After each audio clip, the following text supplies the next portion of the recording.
ከሰላሌ አገሩ የጠንቋይ አገር ነው የመተተኛ ፓስተር ሄኖክ ቁጭ ብሎ ሲናገር ስለ አንድ ግለሰብ የሚያወራ ነበር የሚመስለው ስለ አንድ ሰው የሚያወራ ነበር የሚመስለው ያቺ ሴትዮ መተተኛ ናት ሰላሌ ላይ እጅግ በጣም ብዙ ሰማዕታትን እናስታውሳለን ትንሽ ወደ ኋላ መልስ ማለት ነው የሚጠበቅበት በባለፈው ሳምንት አንዱ ሰሜንን እንደዚሁ ሲያጠለጥላት ነበር ስፔሲፊክ እያደረጉ አንዱን ክልል ካንዱ ለማጋጨት እየሞከሩ ነው ያለው በጣም ክፍታፍ ሆኗል ምን ተማምነው እንደሆነ አላውቅም ለሌላው ሃይማኖት ተቋማቶች ምናምን የፈለጉትን መናገር አይችሉም አመጽ ማስነሳት አይቻልም ብዙ ነገር አይቻልም አርገው ሲገኙ ደግሞ ይታሰራሉ ምን ነው ታዲያ ፓስተሮቹ ላይ ሲሆን ጸጥ እየተባለ ይሄ ሰውዬ ማሰብ ማገናዘብ ችሎ የክርስቶስን ቃል ለማስተማር መድረክ ላይ የወጣ ሰው እኔ አንዳንዴ ማለት ነው የያዙትን መጽሐፍ ቅዱስ እንደ ጌጥ የሚጠቀሙት ነው የሚመስለው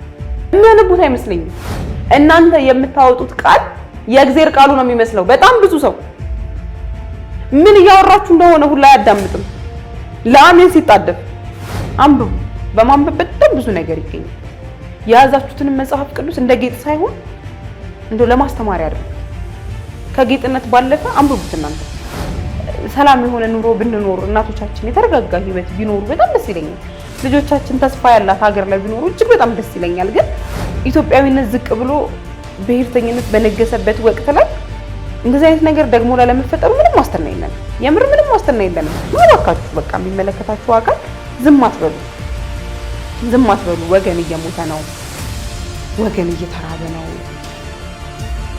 በየቀኑ ሰዎች እየሞቱ ነው በየቀኑ በቃ ጦርነት አለ በየቀኑ ሰው እያለቀ ነው በተለይ ኦርቶዶክሱ በየቀኑ እያለቀ ነው አርሲ ላይ ያለው ግድያ አሁንም አላቆመም የክርስቶስ ሰላም ለሀገራችን ቸርነቱ ለህዝባችን ይሁን እንደምሰንብታችኋል ይህ ደረጀ ዘወይንዬ ሚዲያ ነው በሚዲያችን ሀገራዊ ታሪካዊ ሃይማኖታዊ ባህላዊ ወቅታዊ ጉዳዮችና ሌሎችም ይቀርባሉ አብራችሁን በመሆናችሁ ታተርፋላችሁ ለሌሎች በማካፈል ቤተሰባዊነትን ያጠናክሩ መልካም ቆይታ ይሁንላችሁ እኔ በእግዚአብሔር ፊት ምቆም ቅዱስ ገብርኤል ሉቃስ 1 ከቁጥር 19 ታላቅ የንግስ በዓል በአብሳሪው መልአክ ቅዱስ ገብርኤል ተጠርታቸዋል በእለቱ ሥርዓተ ማህሌት ጸሎተ ኪዳን ሥርዓተ ቅዳሴ ዝማሬ ስብከተ ወንጌል ቡራኬ እና ቃለ ምዕዳን ይከናወናል ዲሴምበር 28 ወይም ታኅሳስ 19 ከ12 ሰዓት ኤኤም ጀምሮ ከንጋት 11 ሰዓት ከ30 ኤኤም አድራሻ 5944 ቴሌግራፍ አርዲ አሌክሳንድሪያ ቪኤ 22310 ከስር በምናስቀምጥላችሁ አድራሻ መሰረት እንድትገኙ ጥሪ ተደርጎላችሁ ሰላም ጤና ይስጥልኝ ውድ የመምህር ደረጀ ዘወይንዬ ቤተሰቦቻችን እንደምን አላችሁ ዛሬም እንደተለመደው እንግዲህ በአዲስ ርዕሰ ጉዳይ በአዲስ ሐሳብ እዚህ ስቱዲዮ ተገኝተናል እዚህ ስቱዲዮ ውስጥ የምንገኝበት ይሄ ፕሮግራማችን በማህበራዊ ጉዳይ ወቅታዊ ጉዳይ ላይና ማን ምን አለ ሚላውን የምናስቃኝበት ፕሮግራማችን ነው የዛሬ ርዕሰ ጉዳያችን እንግዲህ አንድ ፓስተር ስፔሲፊክ አድርጎ አንድ ቦታን ሰድቧል የመተተኛ የጠንቋይ ሀገር ብሏል ሌላኛው ስለሱ እናነሳላችሁ ይሆናል ሌላኛው መረጃችን ደግሞ የህጸጽን ጉዳይ ከዚህ በፊት አንስተንላችሁ ነበረ ግን ህጸጽ ብቻ አይደለም ደብረ ብርሃን ላይም እጅግ በጣም ትልቅ ችግር አለና እነዚህን ሁለት ርዕሰ ጉዳዮች ይዘን ከናንተ ከውድ ተመልካቾቻችን ጋር የምንወያይበት ይሆናል የናንተንም ሐሳብ ኮሜንት ላይ አስቀምጡልን ወደ ዛሬው ርዕሰ ጉዳያችን እንገባለን እንግዲህ እንደ መጀመሪያ ጉዳያችን አድርገን ያነሳነው የፓስተር ሄኖክን ጉዳይ ነው ፓስተር ሄኖክ ቁጭ ብሎ ሲናገር ስለ አንድ ግለሰብ የሚያወራ ነበር የሚመስለው ስለ አንድ ሰው የሚያወራ ነበር የሚመስለው ያቺ ሴትዮ መተተኛ ናት ያ ሰውዬ ጠንቋይ ነው አይደለ ምናምን ብሎ ስለ አንድ ሰው የሚያወራ ነበር የሚመስለው እንደ ሀገር እንደ ህዝብ የሚያወራ አይመስልም ነበር በጣም ንቀት የታየበት እብሪት በተሞላበት መንገድ ነው ሲገልጽ የነበረውና እንደው ምን ተማምኖ ነው አንድ ሀገር እንደ ሀገር ለውም ሰላሌን የመሰለች ሀገር የተራበ የምታበላ እየተጠማ የምታጠጣ እባካችሁ ንግቡልኝ ብላ በስነ ስርዓት የምታስተናግድ ሰላሌ ላይ እጅግ በጣም ብዙ ሰማዕታትን እናስታውሳለን ትንሽ ወደ ኋላ መልስ ማለት ነው የሚጠበቅበት በጣም ብዙ ቅዱሳናቶች አሉ የክርስቲያን ደሴት ናት በቃ የኦርቶዶክስ ደሴት ናት እነሱን ነጥለን ማየት አንችልም። ኦርቶዶክስን ስናይ ሌሎቹንም ሃይማኖቶች ስናይ እንደው በቃ ስፔሲፊክ አድርጎ የጠንቋይ ሀገር ናት የመተተኛ ሀገር ናት ማለት እኔ እንጃ ማለት ምን አይነት ድፍረት ኖሮ ነው? በባለፈው ሳምንት አንዱ ሰሜንን እንደዚሁ ሲያጠለጥላት ነበር። ዘንዶ የታሰረበት ሀገር ናት። የሆነ ነገር ስላለ ነው እንጂ ወደ የውጭ ሰው ወደ ሰሜን የሚጓዘው ምናምን ማለት በጣም ብዙ ነገር እየተባለ ነው። ስፔሲፊክ እያደረጉ አንዱን ክልል ካንዱ ለማጋጨት እየሞከሩ ነው ያሉት። በጣም ክፍታፍ ሆኗል። ምን ተማምነው እንደሆነ አላውቅም። ማለት ብዙ አይደለም፣ ብዙ ወደ ኋላ መመለስ አይጠበቅብንም። ዛሬ ከትናንት ወዲያ ይሄንን እያየን ያለ ነው። ጊዜያቶች ላይ በጣም ብዙ አባቶች የማይገባ ነገር ስታረጉ ታይዛቸዋል ተብሎ ታስረዋል። እውነት መታሰር አለባቸው። ትክክል ነው መንግስት ያደረገው ያሉትን ዝም ብለናል። ያልሆነውን ደግሞ ስንቃወም ተሰምተናል። ማለት ለሌላው ሃይማኖት ተቋማቶች ምናምን የፈለጉትን መናገር አይችሉም። አመጽ ማስነሳት አይቻልም። ብዙ ነገር አይቻልም። አርገው ሲገኙ ደግሞ ይታሰራሉ። ምን ነው ታዲያ ፓስተሮቹ ላይ ሲሆን ጸጥ እየተባለ ነው።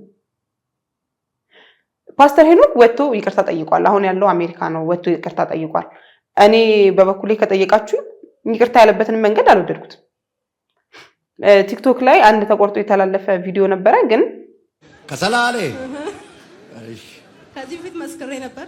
አረ ስለ አረቄ አገሩ የጠንቋይ ሀገር ነው።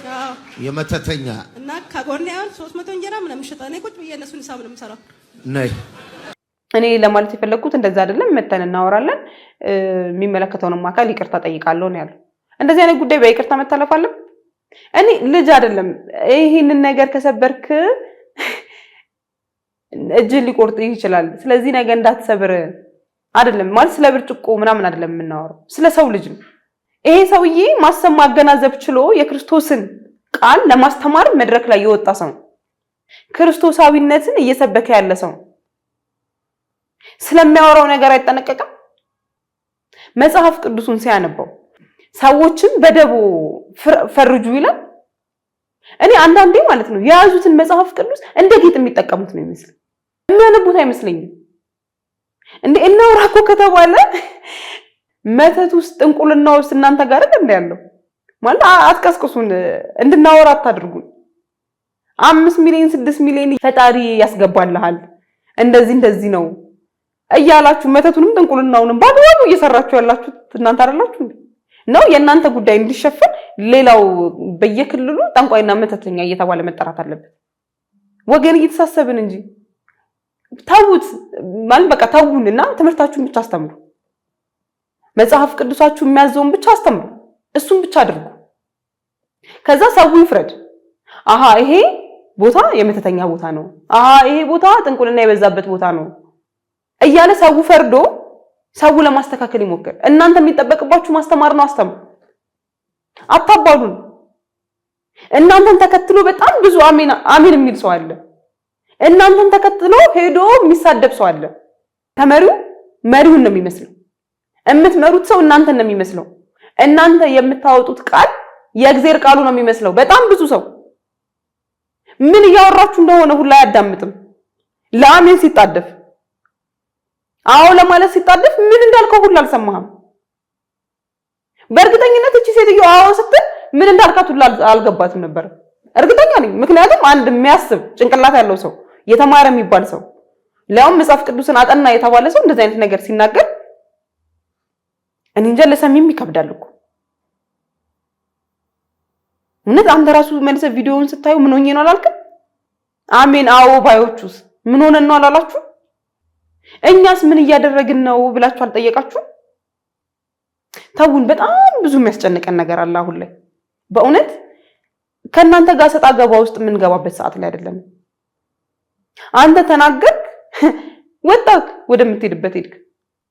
በዚህ ምክንያት ምን ያህል ሰው ቅስሙ ተሰብሯል? ምን ያህል ሰው አንገቱን ደፍቷል? ዛሬ ላይ እኛ ርዕሳችን መሆን የሚገባው ይሄ አልነበረም። እንደው ብትችል ስለ ሕጸጽ፣ ስለ ደብረ ብርሃን ስላለው ድርቅ ብታወራ፣ ለምእመኑ ብትናገር፣ እንደው አሜን ለሚሉትና አንተን ዝም ብለው ለሚከተሉ ሰዎች ብትናገርና ይቅር ሌላው አንዳንድ ብር መሰብሰብ ብትችሉ ታሪክ መስራት ትችሉ ነበር። እንዲህ ብሔር ከብሔር ከማጋጨት ነገሮችን ትንሽ እያስተዋልን ማድረግ አንችልም እንዴ? እባካችሁ በጣም ብዙ ሰው ነው እየተከተላችሁ ያለው። በጣም ብዙ ሰው ነው ዝም ብሎ እየመጣላችሁ ያለው። ማለት ምንድነው ማን ነው ምን እያደረገ ነው ምን እየተፈጠረ ነው ብሎ የማይጠይቅ ማህበረሰብ እንደ ከብት እየተነዳላችሁ ነው። በዚህ ህዝብ አትጫወቱ።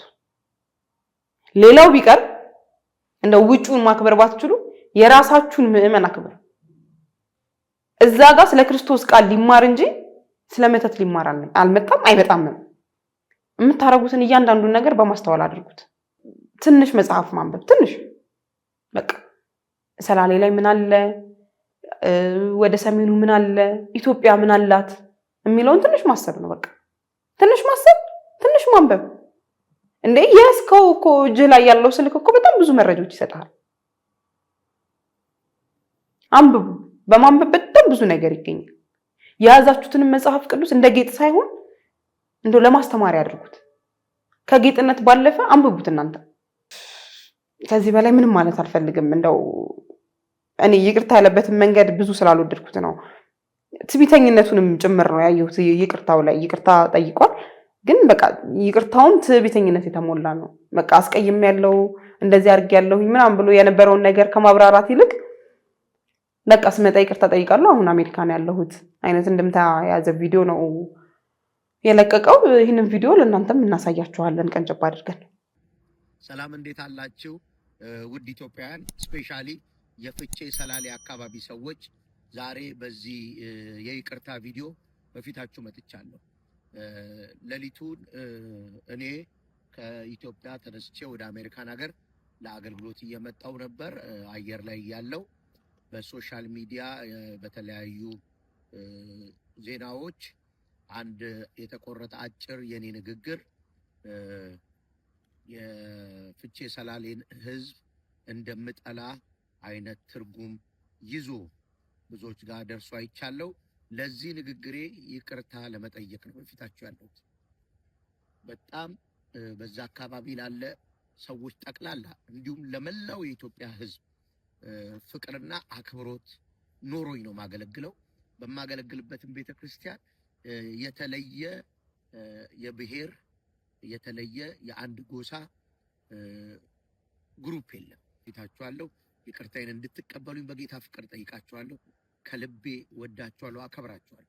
የዛን አካባቢ አመራሮች፣ በዛ አካባቢ ላይ በተለያየ የመንግስት ቢሮዎች በአመራር የተቀመጣችሁ ይቅርታዬን እንድትቀበሉ ደግሞም በዛ ከተማ መጥቼ በአካል ይቅርታዬን የምጠይቅበት ህዝቡንም የማገለግልበትን እድል እግዚአብሔር በቅርብ ያመቻችልኛል። በአጭር ቀን ውስጥ ወደ ኢትዮጵያ መለሳለሁ። እግዚአብሔር ይህን እድል ይሰጠኛል። ወዳችኋለሁ። ተባረኩ። መልካም፣ ወደ ሁለተኛ ርዕሰ ጉዳያችን እንገባለን። ከትናንትና ወዲያ አካባቢ ስለ ህጻጽ ጉዳይ አንስቼ አውርቼላችሁ ነበር። በጣም ብዙ መነቃቃቶች ይታያሉ። እጅግ በጣም ደስ ይላል። ኢትዮጵያ የምርም ልጆች አሏት፣ የምርም ወጣት አላት፣ የምርም የነገ ተስፋ አላት ብለን እንድናስብ ያደረገን የኛ በዘመናችን ጀግናዎች የሆንን እንደዚህ ተከስቶ ነበር እንደዚህ አድርገን እያሸነፍነው ነው የምንልበት ወቅት ነው። በጣም ደስ ይላል። መረባረቡ አብሮነታችን እጅግ በጣም ደስ የሚል ነገር ነው። ባለፈው ስለ ህጻጽ አውርቼ ስወጣ ወዲያው ስለ ደብረ ብርሃን ድርቅ አየሁኝና እጅግ በጣም ነበር ልቤ የተሰበረው። ስለ እንደዚህ አይነት ጉዳይ ስለዚህም ሀገር ሳላወራ እንደው ለህብረተሰቡ ሳላስተላልፍ መልእክቴን ብዬ በጣም የከፋኝ ነበረ። የደብረ ብርሃን ጉዳይ ችላ የሚባል ጉዳይ አይደለም። በጣም ብዙ በርካታ ህፃናቶች፣ ወጣቶች፣ እናቶች በጦርነቱ ምክንያት አንድ ካምፕ ውስጥ ነው ያሉትና እነሱም እንግዲህ እጅግ በጣም ተርበው በጣም በችግር ላይ ነው የሚገኙትና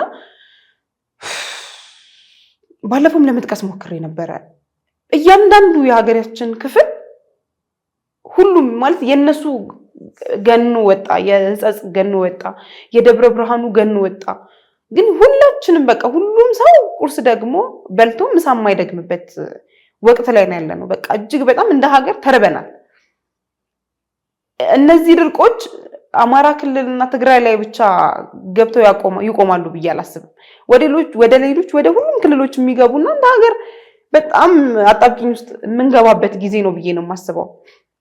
እግዚአብሔር ይመስገን በጣም ብዙ አይነት መረባረቦችን እያየን ነው። ግን የደብረ ብርሃን እናቶችን ሳያቸው ህፃናቶችን ሳይ የነገዋ ኢትዮጵያ የቱ ጋር ነው የምትሆነው? ምንድነው ተስፋዋ? ምን ላይ ነው ነገ ኢትዮጵያን የምናገኛት ብዬ ሳስብ እጅግ በጣም ነው የምፈራው። ነገ ልጆቻችን ምን ይሆናሉ፣ እኛስ ምን እንሆናለን ብዬ ሳስብ እጅግ በጣም በጣም ነው የምፈራው። በዚህ ጉዳይ ላይ ወጣቱ ነው ሲነቃነቅ ያየሁት። በቃ ቲክቶክ እንኳን ኖረ ብዬ የማላስበው ፕላትፎርም ነበር። አሁን ግን በቃ እንኳን ኖረ። በጣም ብዙ ጀግና ቲክቶከሮች እንዳሉ፣ በጣም ብዙ ለወገኖቻቸው የሚያስቡ እንደነ ታኩር አይነት ወጣቶችን ልጆችን ሰጥታናለች። በቃ ቤተሰቤ አይራብም እኔ እያለሁ ብሎ ዛሬ ነገ አላለም ሄዶ ሲከት በቃ ደስ የሚል ወጣትነት እሱን ጓደኞቹን ማህበረሰቡን አሰባስቦ የልጅ ስራ አይመስልም ሁሉ ላይ ተሰራው። በቃ ደስ የሚል በቃ የምር ወጣት በመሆኔ በጣም ፕራውድ ያደረኩበት ጊዜ ነው። እኔም ማድረግ ያለብኝን እያደረኩኝ ማለት ነው። የኛ ዋናው ስራ ለህዝቡ ማስተላለፍ ነው። ከዛም በኋላ 5ም 10ም ለቅሞ ደግሞ መልሶ ለህዝቡ መስጠት ነው። መረጃ ማስተላለፍ ነው የኛ ስራ። ግን ከዛም ባሻገር ማድረግ ያለብንን እንደ ሚዲያ እያደረግን ነው። ግን በቃ ወጣቱ ምን ላይ ነው ያለው? በቃ እንዴት ብዬ ላስረዳ? እዚህ ጋር የምር ቃላቶች የሉኝም። በቃ ይሄ ነው፣ እቺ ናት ኢትዮጵያ። እኔ ሳድግ የተነገረኝ ኢትዮጵያ ይሄ ነው። በቃ ሰው እየተራበ በፍጹም እኛ አንበላ፣ ሰው እየተጠማ በፍጹም እኛ አንጠጣም። ሰው ካለው ላይ አይደለም ከሌለው ላይ ቀንሶ እየረዳ የቅርብ ጊዜ ታሪኮቻችንን ማስታወስ እንችላለን። ይሄ የመጀመሪያው አይደለም፣ የመጨረሻውም እንደማይሆን እርግጠኛ ነኝ።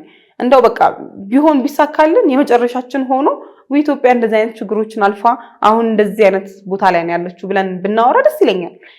ሰላም የሆነ ኑሮ ብንኖር፣ እናቶቻችን የተረጋጋ ህይወት ቢኖሩ በጣም ደስ ይለኛል። ልጆቻችን ተስፋ ያላት ሀገር ላይ ቢኖሩ እጅግ በጣም ደስ ይለኛል። ግን በዚህ ጦርነት፣ በዚህ እርስ በራስ ወንድም ወንድሙ ላይ በተነሳበት ጊዜ ኢትዮጵያዊነት ዝቅ ብሎ ብሔርተኝነት በነገሰበት ወቅት ላይ እንደዚህ አይነት ነገር ደግሞ ላለመፈጠሩ ምንም ዋስትና የለንም። የምር ምንም ዋስትና የለንም።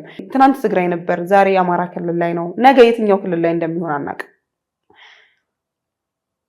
ዘላቂያዊ የሆነ መፍትሄ እጅግ በጣም ያስፈልጋታል።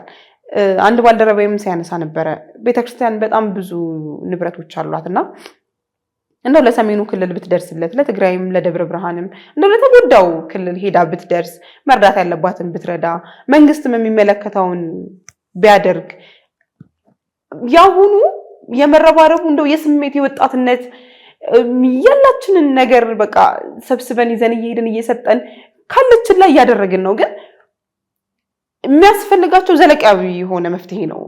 ዘላቂያዊ የሆነ መረጋጋት ነው የሚያስፈልጋቸውና እንደው ለዘላቂያዊ የሆነ ነገር እርግጥ ነው ወጣቱ አናንስም።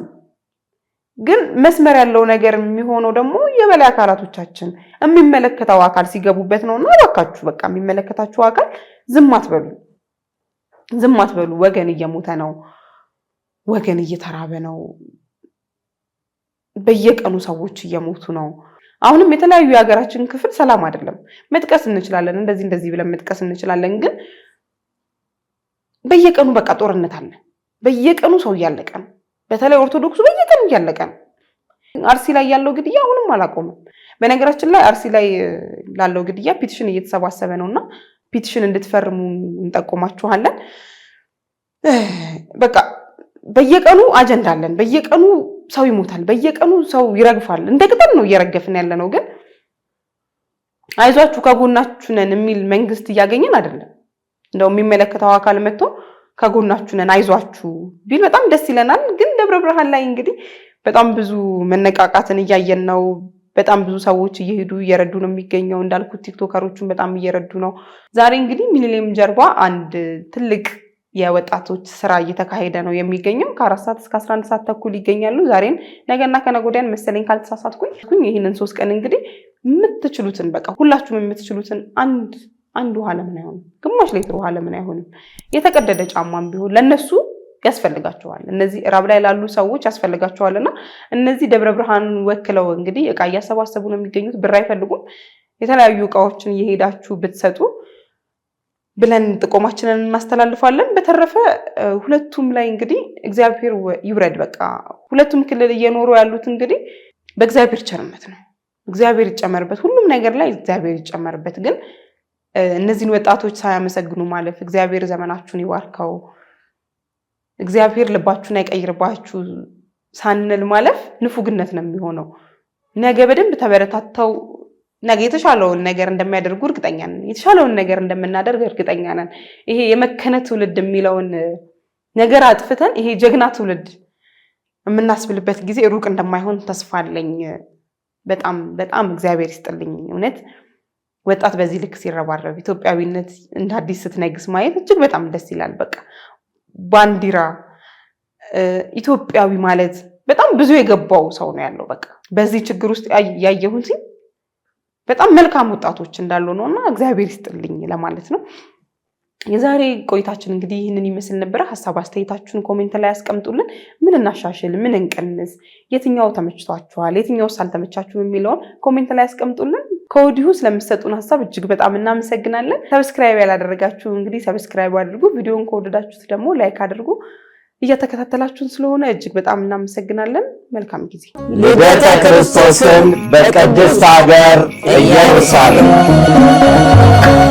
በስመ አብ ወወልድ ወመንፈስ ቅዱስ አሐዱ አምላክ አሜን። ታላቅ መንፈሳዊ ጉዞ ወደ ቅድስት ሀገር ኢየሩሳሌም ጌታችን አምላካችን መድኃኒታችን ኢየሱስ ክርስቶስ የተወለደበትን ቤተልሔምን ማየት ከፈለጋችሁ በደረጀ ዘወይንዬ አስጎብኚ ድርጅት ይጓዙ። ከልደቱ እስከ ዕርገቱ የተወለደበት ቤተልሔምን፣ የተጠመቀበት ዮርዳኖስን፣ ያረገበት ደብረ ዘይትን፣ እንደዚሁም ደግሞ ግርማ መለኮቱን የገለጸበትን ደብረ ታቦርን፣ ያደገበትን ናዝሬትንና ሌሎችንም ይመለከታሉ። ስለዚህ አስቀድመው ቦታ እንድትይዙ በፍቅር ተጋብዘዋል። ቅድስት ሀገር ኢየሩሳሌም ለመሄድ ደረጀ ዘወይንዬ አስጎብኚ ድርጅትን ይምረጡ። ደረጀ ዘወይንዬ አስጎብኚ ድርጅት። እኛ በትላንትናና በነገ መካከል ያለን ዛሬ ነን። ዛሬ ላይ ሆነን ነገን በበጎ ነገር እንገንባ። ነገ አዲስ ቀን ነው፣ ቀኑም ደግሞ ደስ ይላል። ደረጀ ዘወይንዬ ሚዲያ ኢትዮጵያዊ ማንነት